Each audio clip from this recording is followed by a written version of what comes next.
Welcome back to Girl Take the Lead, the podcast where we dive into real, raw, and remarkable stories of people breaking cycles, finding hope, and leading with courage. Today's guests are Beth Chapman Kaufmann and Nicole Santonastaso, two dynamic women I had the joy of connecting with through Chi Omega Fraternity and the Nancy Walton Laurie Leadership Institute. Almost 52 years ago, I found myself serving as president of my Chi Omega chapter as just a sophomore in college, learning and being encouraged to lead the whole time. And here I am again, decades later, surrounded by a powerful cohort of intentional, brilliant women like Beth and Nicole, continuing to learn what it means to lead with heart, purpose, and reflection. I'm so grateful for this full circle moment.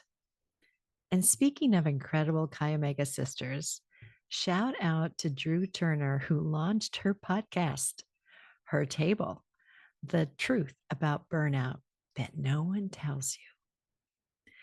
She joined us back in episode 201, where we had a powerful conversation about the broken rung and beyond. If you haven't checked out her show yet, definitely give it a listen. She's shining a light on the real challenges women face in leadership. In today's conversation, Beth and Nicole bring their insights and warmth to topics like why leadership starts with self-awareness and reflection, how Clifton's strengths and human design help us own our uniqueness, and how to create your own true north statement, a personal compass for life and leadership. It's one of those episodes that feels like a deep breath and a call to action all in one. Let's dive in. Here you go. Oh my God, I am so excited for this. And I know my broadcast voice is probably high pitched right now because I've got this adrenaline flow and just enthusiastic about this episode. So thank you so much, Beth and Nicole, for joining us. We are excited to be here. Yes, thanks for having us. Yeah. So, Nicole, would you start us off, please, by just giving our viewers and listeners a bit about your background? Yeah, of course. So my name is Nicole Santonastaso. I am a registered dietitian, an international board certified lactation consultant, a clinical diabetes education specialist, and I'm a birth, reproductive, and postpartum doula. I'm the prevention program supervisor up at in Nome, Alaska, for a small hospital system up here. And basically, I focus on anything related to wellness and preventative health and community programming. Super. And Beth, please. Hello, everyone. I'm so excited to be here today. My name is Beth Chapman Kaufmann, and I am the founder and president of V-Day Consulting. And I like to say that I am a facilitator-tainer. I like to facilitate, I like to teach, and I sure like to entertain. And you can also know that I'm a bit of a cheerleader too. And so if you see a video right now, just know I'm waving my pom-pom because I am here to cheer you on. So basically, I am a Gallup certified Clifton Strengths coach. What's that mean? I specialize in helping individuals and teams understand and use their strengths to lead more effectively and to live more intentionally. So I spend a lot of my time facilitating workshops for teams or coaching leaders or doing one-on-one sessions, vocational coaching with young professionals, just really asking good questions, helping people connect the dots between who they are and how they show up in their work and their relationships. And outside of work, I have been volunteering for Chi Omega for 25 years after having 4 incredible years as an active member at Union University. And I am a Kentucky girl, but I live in Washington, D.C. with my husband and my 2 kids. And so basically, if I'm not working or volunteering, I am trying to figure out how to manage my calendar and where the heck is a big cup of coffee. That's me. Nicole and I have had the pleasure of Beth facilitating our groups. I know I've had her a couple of times, and I think you guys, when she gets on stage, just hold on to your seats because she is incredible. I just admire her so much. Thanks, you. And you're going to hear a little bit about strengths, but her woo is huge. Love a woo. And mine is way at the bottom of my list. So anyway, well, let's talk a minute about what it is, that we went through at the Nancy Walton Laurie Leadership Institute of Chi Omega, and where we concentrated on intentional leadership in that masterclass. And we all had, just an amazing weekend. I mean, it was hard to believe it was just a weekend. It felt like we went for a year. We just came through it. But Nicole, what did you love most about it? I think that as someone in healthcare, right, it's kind of always about taking care of everybody else. And that's what I do every single day. And I also work amongst the same type of people, right? We're here taking care of everybody else. As you know, the healthcare industry is suffering a lot of burnout right now. And a lot of people are choosing to leave healthcare. It's a very competitive environment as well. And so for me, being able to come together to really focus on myself and ensuring that I'm being my best self to not only lead others, but to really help the population that I'm working with was really rejuvenating, but also being surrounded by women from all different backgrounds and different professions that are pursuing different goals, or women who are in a transitional period of their life, to really pull inspiration from them, but also perspective. I loved being able to hear from individuals who aren't just doing these same exact things that I'm doing every single day. Being in that cohort with strong leaders in many different ways was really fulfilling and really impactful in developing myself as a leader. And it was a small, intimate group. Mm-hmm. I think that made it really special for our listeners. What did we have? 11, I think, was the final count. That's right. And we had 2 facilitators plus, Looney helping us with everything. Right. Shout out to her. Our MC of the weekend. Absolutely.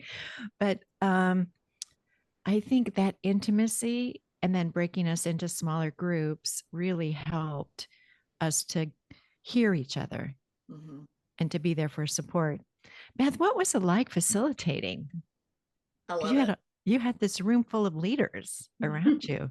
I love it. And there's so many reasons why, but even just listening to Nicole talk about it again, and even what you just said, the opportunity for women in leadership to actually take a weekend. We started on Thursday, so a Thursday through Sunday, to think about their own leadership, their own lives. I would put out there, and you guys tell me if you think I'm wrong on this. That's rare. Often, women in leadership are wearing so many hats. It's not just about the hats and roles that they have in their work, but their role as partner, maybe parent, friend, community member, child. And so often we are leading and taking care in so many different areas that we rarely stop to say, well, how am I doing? And where actually do I want to go as a leader? And you think about the people sitting in that room and your listeners who are in leadership positions, to take time to think about who I am and where I want to go is an incredible gift to yourself and to those around you.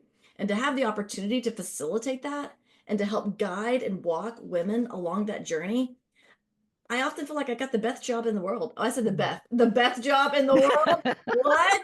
I meant to say the best job in the world, but maybe that's my new slogan, yo. I kind of like it. I'm making you a t-shirt. Maybe it's a card. Guys. I got the best I have job. the best job in the world. The best job in the world. As a lactation consultant, we have shirts that say, I have a boob job. This is great. I Oh my love it. gosh. Well, I definitely felt the process you took us through was gentle and kind and deep. Yeah, You know, we could go as deep as we wanted sure. and uncover some of the fears that I know I had underneath, which have, you know, I needed to give air to and be able to see. Because I think there might have been something on one of the posters, right? That leadership begins with me. It's kind of like I have to do the work for myself to move other people. I have to be able to know who I am. And I used to look at that and think, oh, well, I would know how to, compose a team or who I wanted to be around. But it's also like where I need to grow, Yeah, right. what I need to change. That's right. And that's kind of interesting when you think about this idea of intentional leadership. So much of it, and I think this is true, is about how do I intentionally lead others? But here we're saying, but can you lead others to the best of your ability if you cannot lead yourself? Yeah.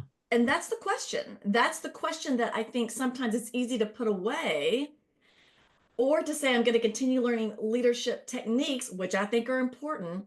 But there is this piece.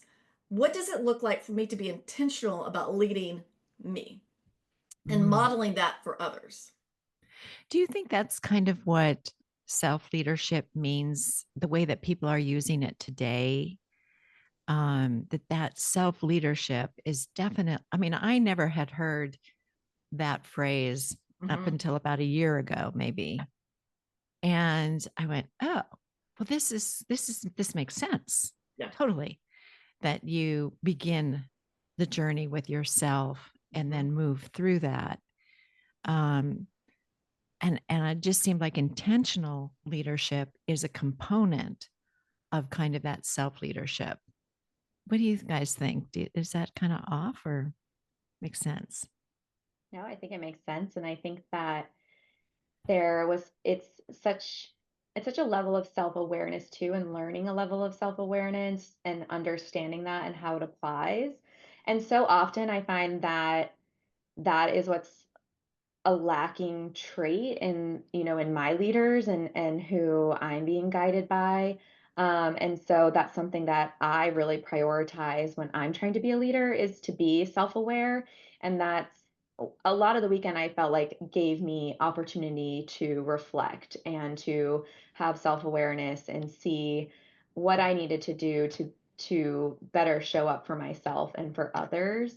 Mhm. It gave lots of opportunity to pause and think about things. And I think also just the Clifton strengths, right? Like it forces you to have self awareness, it forces you to look at what your personal strengths are and how they show up professionally and how they show up personally.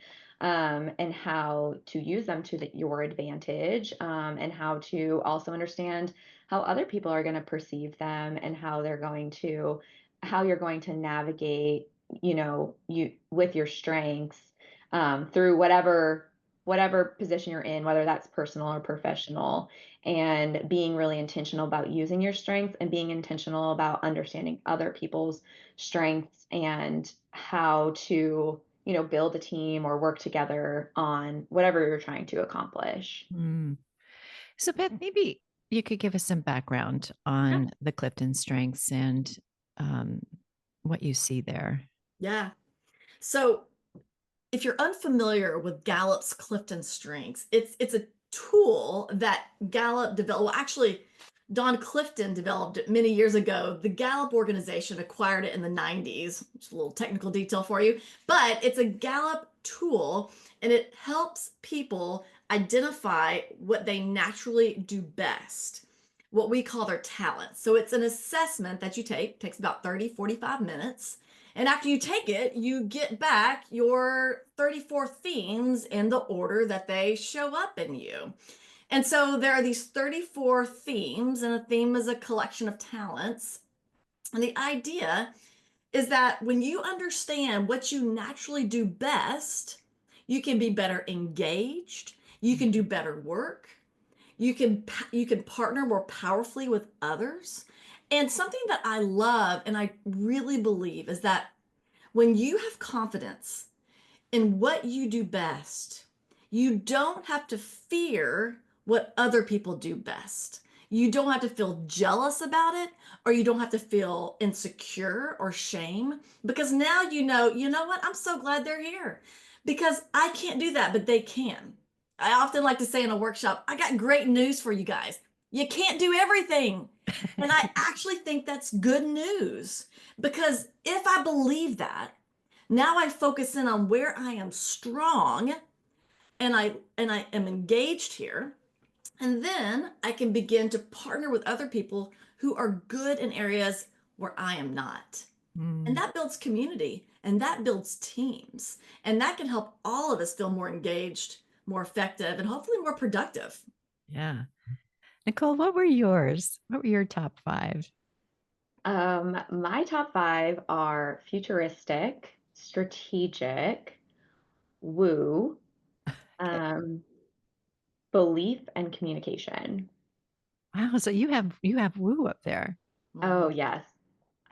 I am a wooer. I will say um, that was a hard one for me to actually accept. I mean, I can see it, certainly, but there's a description of woo of basically number one, in your life there are no strangers, just friends you haven't met yet. And that is definitely true, I would say. But something that um really bothered me about it was this concept of you meet people, you engage with them. It's like the cocktail party like worker, right? Who's just like hitting all these people. And when you walk away from the conversation, the other person feels like, wow, like I just like love that connection. We are best friends for life, but the woo personality walks away and maybe they just forget it. And that's definitely not me. I definitely it's in my top 10, I believe, of relator, and like I'm more of a relationship builder.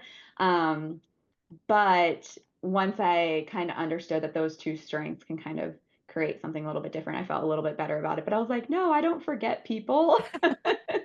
Well, I and the move nice thing, on. well, and the nice thing about this assessment is that when you take it and then you get those 34 themes, you begin to understand each one of them individually, but you also then begin to see how they combine Mhm. to make you unique. Yes.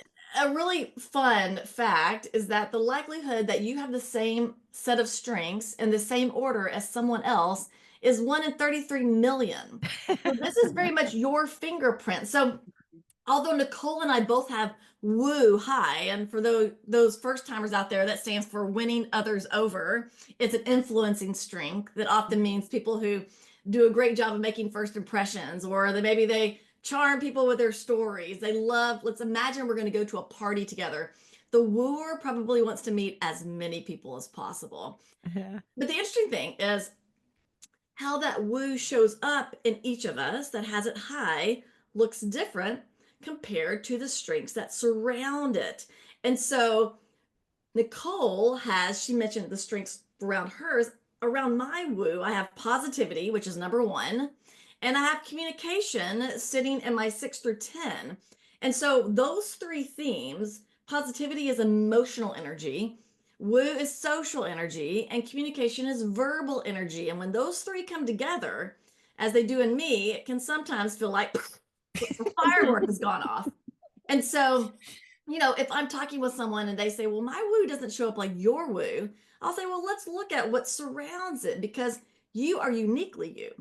Yeah. Me, my woo is uniquely me. And so that's kind of the fun thing, too. I think sometimes when people think about an assessment, they think, oh, you're trying to box me in.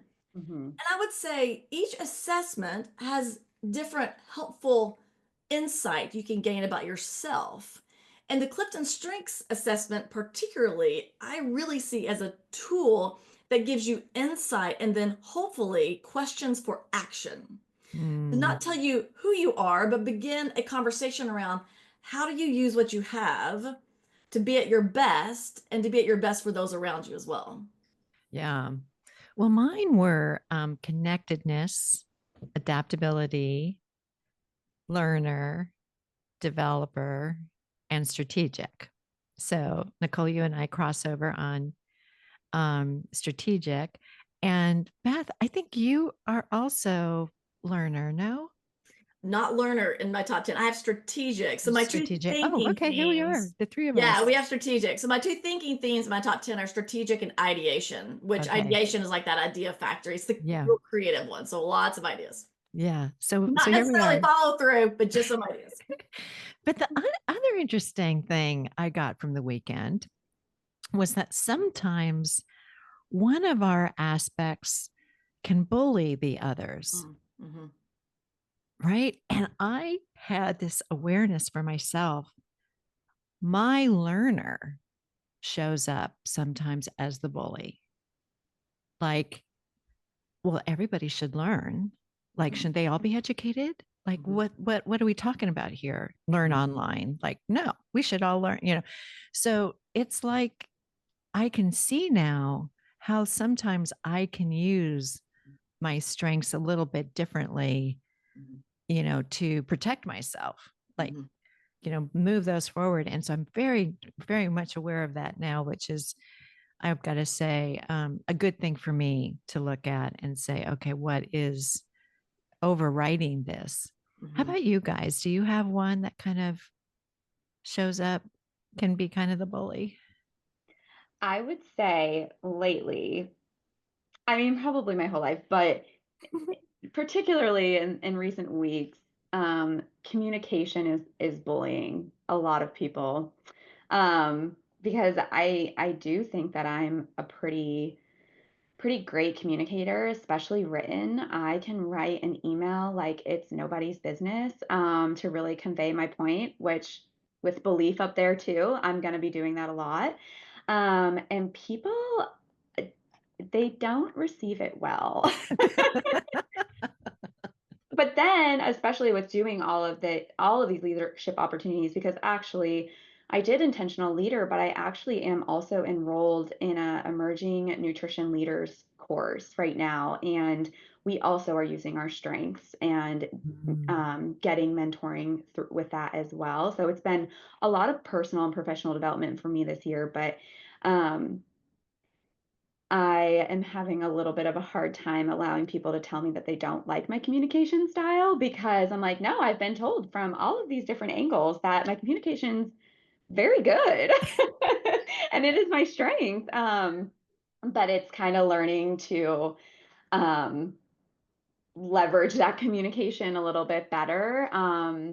And AI is helpful for that because you can run it through a tone assessor and, ask it to, watch my tone. And so, yeah, I would say communication is something that's really being a little bit of a bully, if you Mhm. will, just because at this point, and I think it's been really good for me to accept that I have good communication. It's really taken a lot of self doubt away, just like accepting, like, no, this is your strength. You're receiving a lot of feedback around your strengths right now. You're taking intentional time to dive into your strengths and understand them. And so in some ways, I'm able to say, like, you can stop questioning whether or not you're a good communicator, but how is your communication making others feel?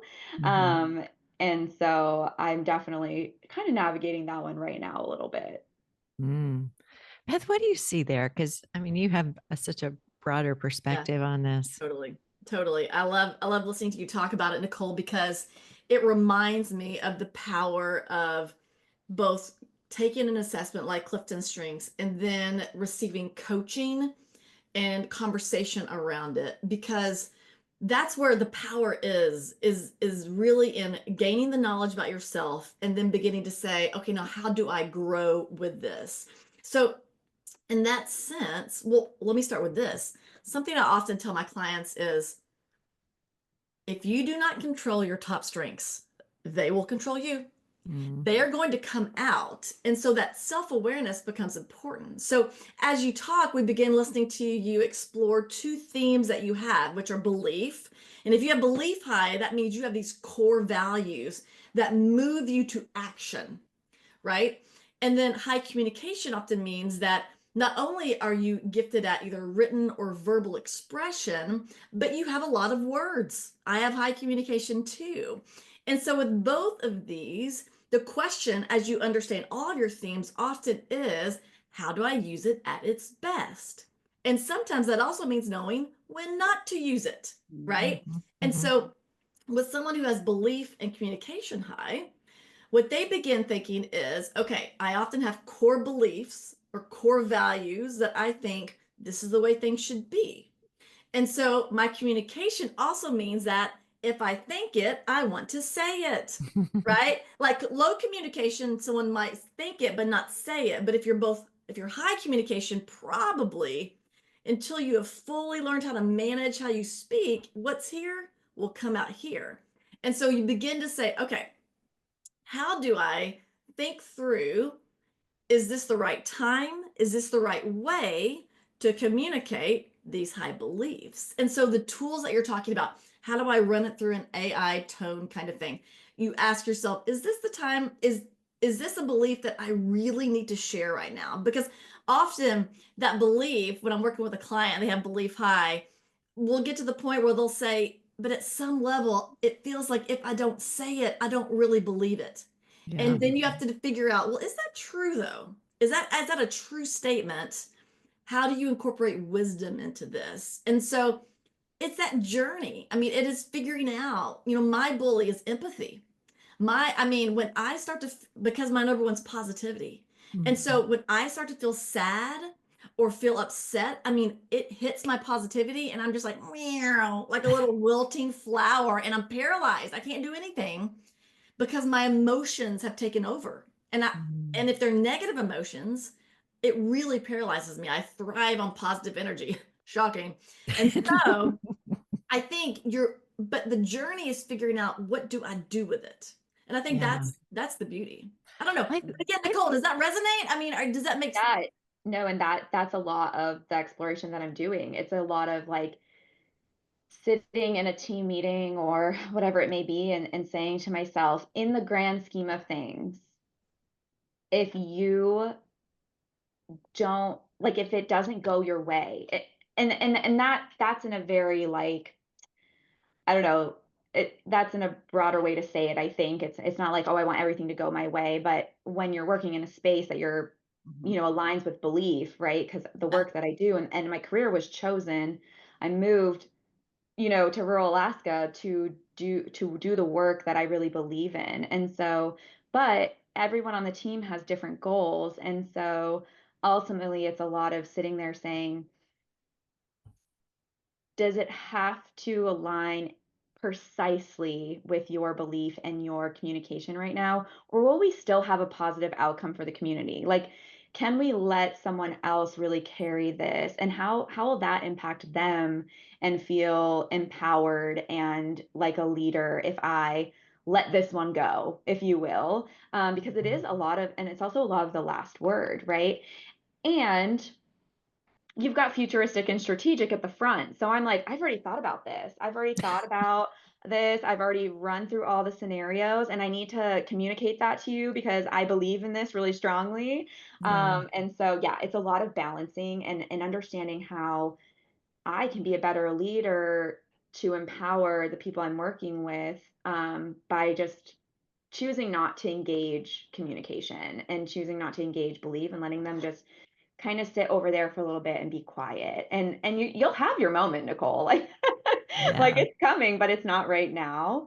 Or getting an email, or being a part of an email chain where the person who's supposed to be on your team isn't being direct enough or they're not communicating what you need for your needs, whether that's to HR or to a higher up, right, whatever it might be, and sitting there and drafting like 6 emails back of like, no, this is how like we're going to communicate what we really needed and this is how we're going to communicate Yeah. um you know what we're believing in and what we're seeing and what we need, and being able to say, you know what, we're just going to let it sit and we'll find a solution. And it's not going to be right now, and you just need to walk away from it, because that's when your communication also comes across not so great sometimes, right? Like stepping on Pushing. toes or Yeah. yeah. So I've been there.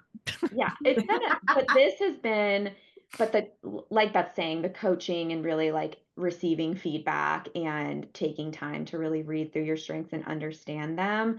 Well, I've also you gave us a couple distinctions about in the balcony or in the basement, right? And sometimes I won't be aware in the moment, like what's going on with me. Like all of a sudden, I'll have like, huh, this kind of mood that kind of comes, and I'm not seeing the belief right away. But the question of what, like you gave us, Beth, the example of empathy can take you sometimes what we'll call to the basement, Right. right? And those distinctions, I think, are very helpful when you can't see in the moment what is happening. And if you could just take a moment and go, what's going on? Why is this down in the basement versus up in the balcony? Right. I thought Well, that and was I think to give a little clarity on balconies and basements. So when you think about it, you receive your results, and you have, most people have 8 to 12 dominant themes, your top 10 themes. And we've been talking about different themes that we have in our top 10. And so the idea is that you want these to turn from a talent, which is just a reoccurring pattern of the way you think, feel, or behave, into a strength. That's why was called Strengths Finder. Now it's Clifton Strengths. And a strength is when you are able to provide near perfect performance in a given task almost every time you use this theme.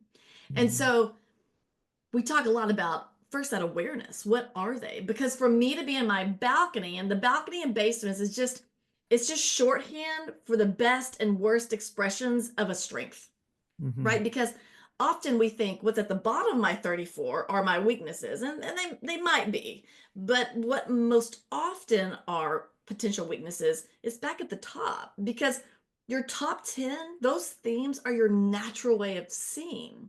And so, as you mentioned, sometimes you don't even realize what's happening because it is so natural to you. yeah. Both you don't realize Yeah. why it's so awesome, like this is your superpower, or ooh, I may have just stepped on some toes, or I am like just in a funk right now and I can't quite figure out why. And so when you begin to understand what does it look like, so when I'm coaching a client, I want them to be clear on what does it look like when I'm in my balcony, so that I know when I'm there, I know the value that I bring, and I can communicate it clearly and use it wisely. And I also want them to know their basement, because then if they know what it looks like, when they get there, the little alarm goes off, and it just says, hey, let's use some other strings, or let's use a buddy to pull me out of that basement. And I think so let me give you one other example. Achiever is a theme that is actually the most common theme of everyone, the millions of people who have taken this assessment. An achiever at their best means you have the ability to work longer and harder than anyone else. It is an execution theme. You are focused. You have a stamina that is incredible. And that is at your best. I mean, man, I love to have an achiever on my team. They get so much done. Yeah. But what's the potential basement? It's burning the candle at both ends. Mhm. The work becomes so important that they keep working to the detriment of their own health or the relationships around them. And so you begin to say, okay, how do I get at my best, but how do I become aware of if I fall into that basement so that I can do something about it? And so that's a little way you think about how this could be a helpful tool. In our weekend, we definitely talked about our Clifton strengths as we've just done. We've talked about the Brene Brown values. We made some assessments about life, and we looked at elements of human design. And that was new for me. I had not really heard about human design. And Beth, do you think you could give us like a little recap on what human design is and why you included that in our weekend? I was introduced to these concepts too as this curriculum was being developed, and I fell in love with this way of thinking. It is such a journey, and let me just kind of explain it a little bit instead of just telling you why I love it. Let me tell you what it is. So, design thinking is a human-centered, creative approach to problem solving. So, I'll say it one more time. It's a human-centered, creative approach to problem solving.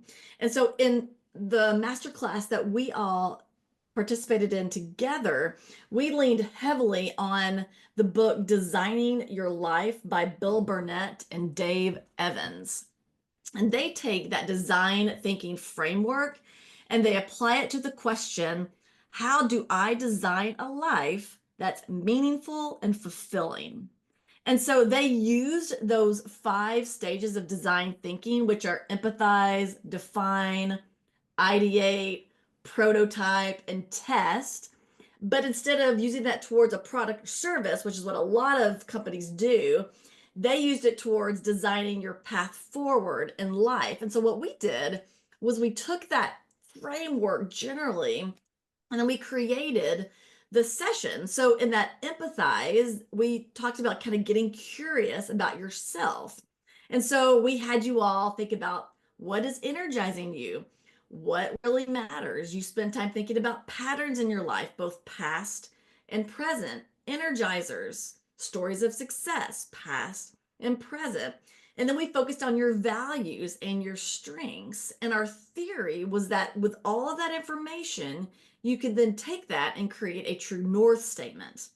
And the true north statement is, it can be kind of considered your personal compass to guide your decisions and your direction. So Mhm. from there, then we took you through the next stages of design thinking, which was, okay, so now that I have that, that empathize, I'm going to think about define. So what do I do with this information? What do I want the next step in my life to look like? And then we begin to ideate, which is that brainstorming. And we did some fun activities to really try to get you out of the box, thinking about different possibilities. And then Mhm. we choose something and then we prototype it, right? So let's try this. And then the final step, which is why I love design thinking, is we test it. Instead of saying, I'm going to try something and either I succeed or I fail, you're testing.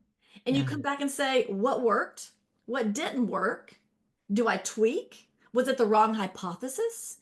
And you continue moving through this journey around trying to discover more and more about what that right next step is. And for me, I think, and you guys tell me if you see it differently, but for me, just that little bit of a tweak around don't be scared to fail, because if it doesn't work, it just means maybe our hypothesis was wrong, or we didn't have all the details we needed. And it just means we get to try something different. And I think that's pretty powerful. Very. I think it builds a ton of confidence when you're going through the learning Yeah. model and changing it. And Nicole, what was your true north statement? I have it here on the post-it note. And I will preface this. I had a call with my mentor through the Emerging Nutrition Leaders in Maternal Child Health course that I'm in. And they also had us write a vision and a mission statement, very similar to the True North. We had very similar guidance. And for anyone that's listening, that's like, this is a little corny. I was that girl. I was like, this is kind of corny. Like really what is this going to do for me? But like, sure, I'll go through the motions. I'll do it. And it really does provide definition to what you're trying to accomplish. And it really does give direction. And so it is really an exercise that I would recommend for, anyone who is trying to become a more intentional leader, because you can't be intentional in what you're trying to accomplish or how you're trying to lead unless you really can define what your ultimate goal is and what you're in life, both professionally and personally. Through the weekend, we had a lot of discussion around resources in terms of becoming a good leader, self-help, like self-help books and things and different things that people are using. And I found like-minded individuals, during our weekend of like, yeah, if someone's telling me I need to read this because it's going to make me a better leader, or If it's really self-helpy, I'm probably not, I'm skeptical of it, right? And so as a, a fellow skeptic, I just know that there are others out there. And so I like to kind of address that because if you're a skeptic, there are some things like just still try it and see. And if you're still skeptical and it's not helpful, then at least, Yeah. what did you lose, right? Right. And so, yeah, I do like to kind of define that, I guess. But my true north statement, it's on a post-it, it's like real. Um, by cultivating resourcefulness, igniting purpose, and unlocking potential in myself and others, I will actively shape a future that empowers individuals to forge their own path towards comprehensive well-being and build resilient lives, fostering thriving and deeply connected communities.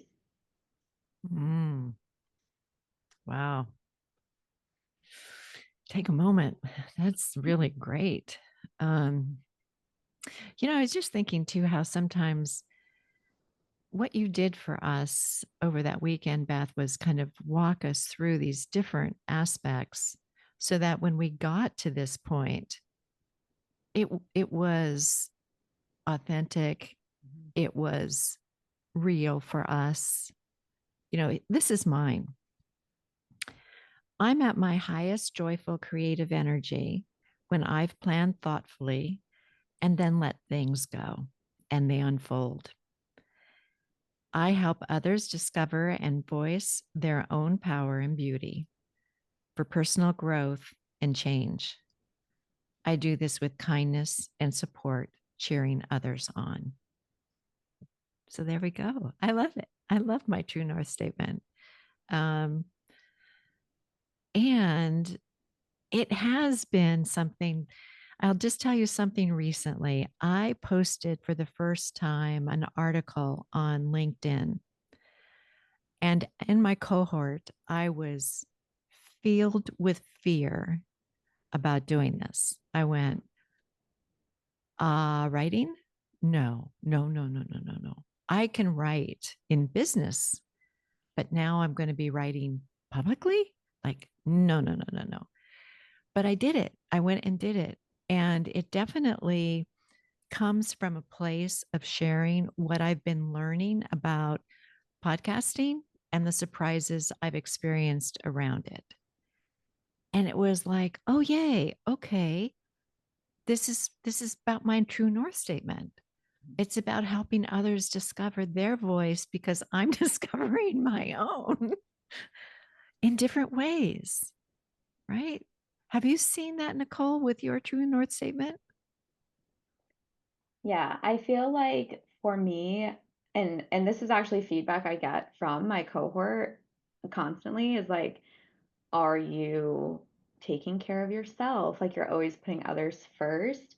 But I think that it really, and my true north statement really does put, the individual and the community before myself.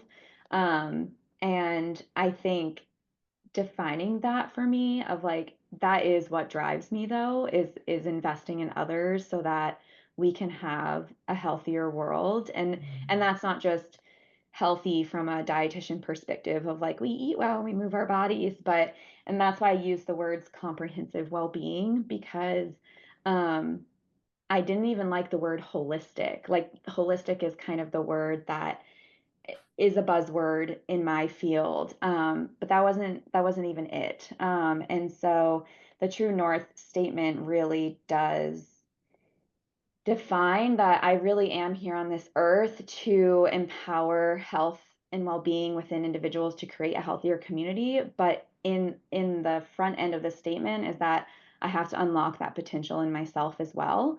And so it's helping me remember and define that yes, this is my purpose. But if I'm not living by that purpose myself, then you're not going to be successful. And so that putting that down in writing is like it's okay, right? And it's coming from a good place when all of my cohort members or whoever I'm talking to is like, "Are you taking care of Nicole?" And I'm like, "That's not my purpose." Right? Like, I'm not here to take care of Nicole. I'm here to take care of others. Um, and and so being able to say, like, it's okay that that's your purpose, Yeah. but how are you applying that purpose to yourself, right? Like, how are you practicing what you preach? And so by including myself in that statement was a really big step for me, Mm. because I'm not here to unlock potential in myself. I'm here to unlock potential in others. But if you don't do it for yourself, then how are you going to do it for others? And Yeah. so that's been a really powerful part of this exercise for me, of just understanding that it's not negative that you want to just pour into others, right? And you can define that, and that can still be your purpose, but you have to be a living example of that. And What I also know is that we are very easily talking about our true north statements and the work that we did that weekend. But what I also know is that you all worked very hard. It is not easy to put together a true north statement. You had to spend time really considering past work, thinking about values, looking at your strengths, and that is not always easy. And so the work that goes into that is is hard, and yet it is so rich. And to Mm. hear you talk about it, it is, I love, because the hope is that you're you now have a tool, or hopefully more, that you can just reflect against. Because I think the thing that probably so many of your listeners and so many of us find ourselves in is just a cacophony of noise and input and information and possibilities. Like, there's so, I mean, really, it's, people say the world is your oyster, and it's like, it's too much. It's, the oyster's too big, And so I believe what this begins to do is to give us just a little bit of clarity, Yeah. just a way to remind myself, this is who I am. This is why I'm here on this earth. And that helps me kind of make decisions or consider what I'm going to say yes to, or how I'm going to evaluate myself based upon, like, but who am I? And that true north has been put together from all these other places. And so, and not that it will never change. It may, it's like it's not, Mhm. it's a working document, if you will. But I think it does give you some real clarity. So I love hearing you guys talk about it. It makes my day. well, Yeah. and I I'm going to think give you a pom pom way for that one. and to the point you just made too, it's like, I know for me, I have lived a lot of my life by how others have defined me and how others have seen me. And I don't think that it has been negative, because people typically have nice things to say. But taking a moment to reflect of, like, but is that how I want to be defined? Like, is that Yeah. how I want to lead? Um, and some of it, yes, like I kept a lot of it of, like, I've heard these things from others, but I've never really taken the moment to intentionally think about it for myself, and whether or not that really truly does define me, or if those are values that I live by. So allowing, the time to really reflect on that and navigate and kind of sort through all of that noise and all of the things that are coming at you, is really powerful. And again, I kept a lot of the things that I would say people probably define me as, but I owned them, right? Now Mhm. they're mine, and I get to choose what to do with those traits or those strengths or whatever it is, those values. But I've reclaimed them for me. Mm. So before we close our episode, is there anything else that you see there for yourselves that you would like to share? And if not, if it's complete for you, great. But if not, you want to say anything, just I mean, I think that the thing I would encourage anyone listening to this podcast is to take that time for yourself as a leader. And again, don't necessarily think of yourself, I'm only a leader if I am, leading in a company with 50 people. If that's you, awesome. Yes, that's you. But also, we all are leading ourselves, our lives, leading others in some form or fashion. And I would encourage you to take time to really reflect on, to use an assessment like Clifton Strengths, or something where you can look into, what is a tool I can use to grow? what is that next step for me? Can I look around? Do I find myself just feeling overwhelmed at times? Could it be that there is something that I could use to help me grow in some form or fashion? I would say, I talk about drinking the Kool-Aid. I have drunk the Clifton Strix Kool-Aid. So I think it is an incredible tool. But I encourage you to do it because taking that time to kind of circle back to the beginning, to lead yourself, to be intentional about leading yourself will only end with you growing. And what is even better is helping those around you as well. And I think that's a real gift, not only to yourself, but to those around you. That's beautiful. So, how can the listeners and viewers find you and follow you? Nicole, do you want to start? Gosh, I don't think I'm that cool, but actually, something I didn't really bring up a lot in our weekend is that I'm an aspiring photographer and I do have a photography page. And so Nicole Dion Photography is where people can find me on Instagram. I also have a personal Instagram, but really love connecting with people on all sorts of platforms. So my last name is pretty significantly diverse. You should be able to find me on LinkedIn, on Facebook, via email. You're welcome to share my email in the description if anyone wants to reach out and talk. You know, I've made some interesting life choices, and one being really diving into moving to rural Alaska and defining my career by working in rural and indigenous health. And it has been super life changing for me, but it is quite the leap. And so if there's anyone out there that's looking to take a leap, feel free to hit me up. And if you um, need some wedding photos, ideally in a tropical location, please let me know. Destination. Definitely. Beth, how about you? How can people find you? You can find me on LinkedIn, Beth Chapman Kaufmann. I'm on the socials, B Chapman XO, but you're mainly going to see pics of my kids. But you can also, yes, put my email in the description box. I would love to hear from you if you're interested in the assessment or team coaching or individual, any ways that I can be of help. I would love to do it. Super. I know you've given us some hints along the way, but ladies, what would you tell your 20 something self today? Nicole?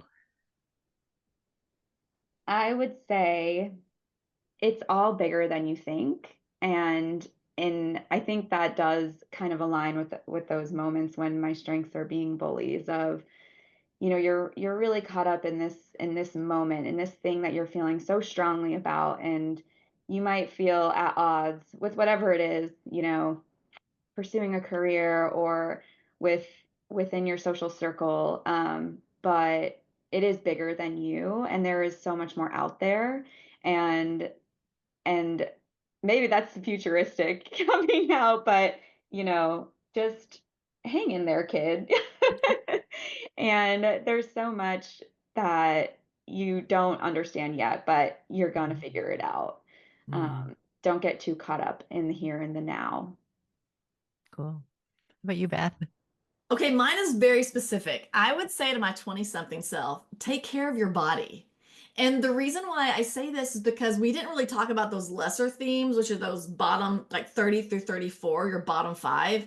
But almost all of mine are execution oriented, meaning like discipline, being able to create habits and structures and doing them over and over, or focus, where it's like you know what the goal is and you stick to it, right? Like I wake up every day and I'm like, ooh, what would be fun to do today? And so what I often say if I'm coaching is when you have an area of lesser strengths or weakness, what you do is you partner with someone who's good at it.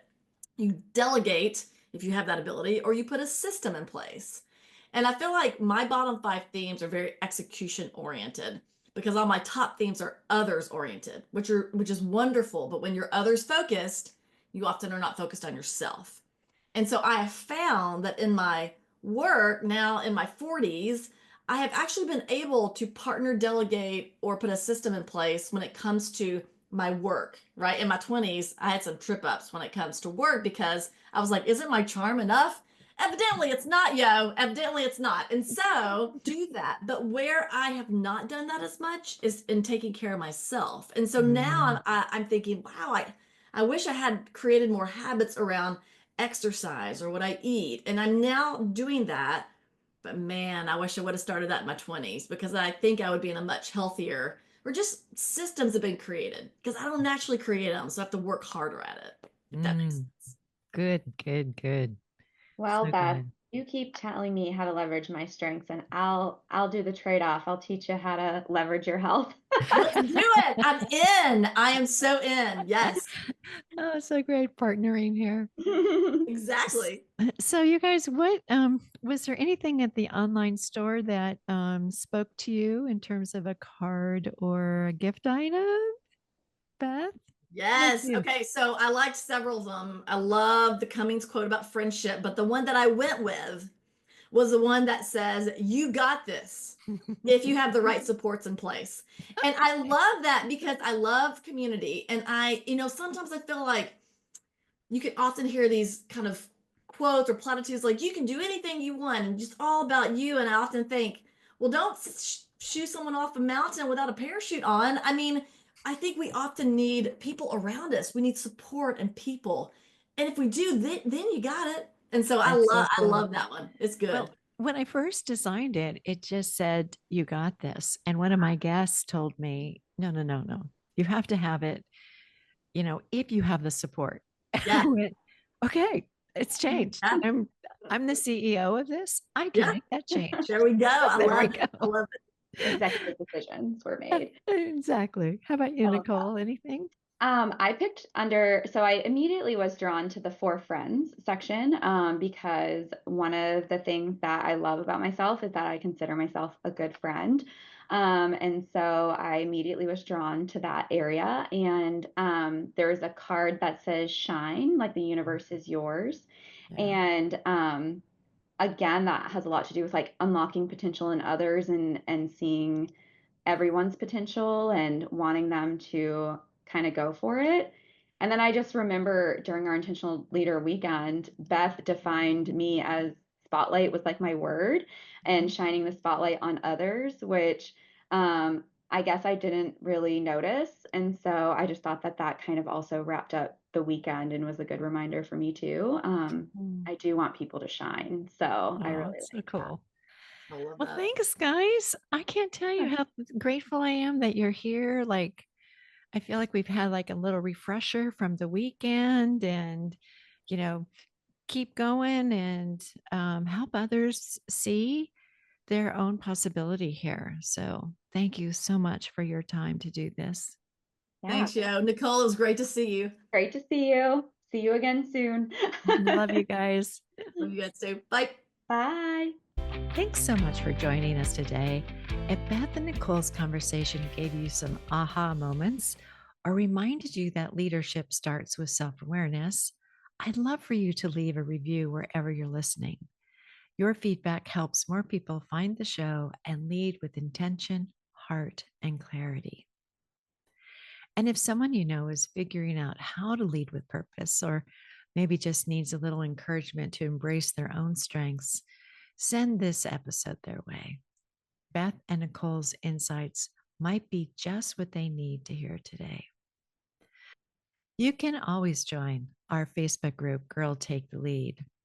Just search the name or visit girltaketheleadpod.com for more episodes, resources, and meaningful cards and gifts from our store. We're on YouTube as well. Just search at Girl Take the Lead and hit subscribe so you never miss an episode.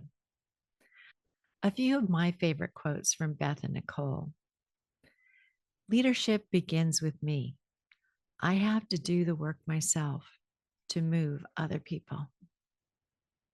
To take time to think about who I am and where I want to go is an incredible gift to yourself and to those around you.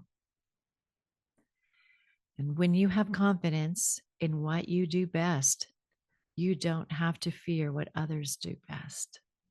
And lastly, the true North statement is a way to remind myself this is who I am, This is why I'm here, and this helps me make decisions. Here are 3 key takeaways from today's episode. 1, self-leadership is foundational. You can't lead others with clarity unless you're doing the inner work first. 2, your strengths are your superpowers. Understanding them lets you lead with more confidence and less comparison. And 3, your true north statement brings direction. It's more than a mission statement. It's a personal compass that helps you stay grounded. Coming up next week on Girl Take the Lead, we'll be joined by Sylvia Rodi Labano, PhD, a senior executive coach, and author of Who's in Charge. We'll talk about how leadership today demands not just being transformative, but being truly transformational.